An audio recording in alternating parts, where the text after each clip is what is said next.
Sa Maynila, muling umarangkada ang libreng sakay na handog ng lokal na pamahalaan para sa mga mananakay na apektado rin ng madalang na mga pampublikong transportasyon bunsod ng mataas na presyo ng diesel.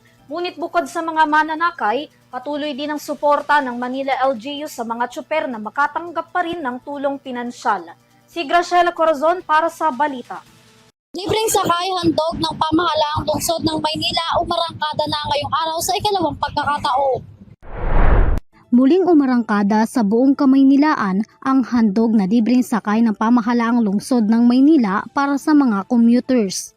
Programa ito ng Manila LGU sa ilalim ng inisyatiba ni Manila City Mayor Francisco Isko Moreno Dumagoso na layong makatulong sa mga commuters at drivers na apektado ng pagtaas ng presyo ng produktong petrolyo sa bansa. Sa ilalim nito, hindi lamang mga commuters ang makikinabang, kundi pati na rin ang mga drivers. Makatatanggap ang bawat jeepney drivers ng 3,500 bilang kabayaran kapalit ng pagbibigay ng libreng sakay sa mga pasahero.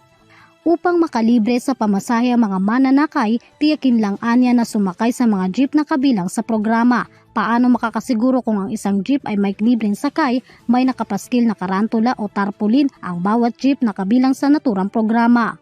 Samantala, umabot naman na sa 41,279 na pasahero ang nahandugan ng libreng sakay ng pamahalaang lungsod ng Maynila. Sa kasalukuyan, may 970 na jeep na aktibong bumabiyahe upang maghatid ng libreng serbisyo sa publiko.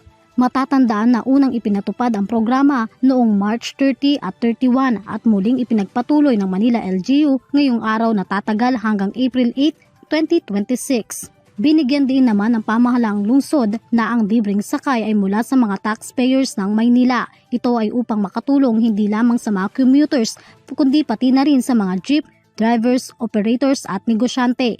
Layunin ng Manila LGU na makatulong at maibsan kahit papaano ang bigat na pasa ng mga commuters at drivers dahil sa epekto ng patuloy na pagtaas ng presyo ng krudo sa bansa. Para sa EuroTV News, Graciela Corazon. Sumasaludo sa bawat Pilipino.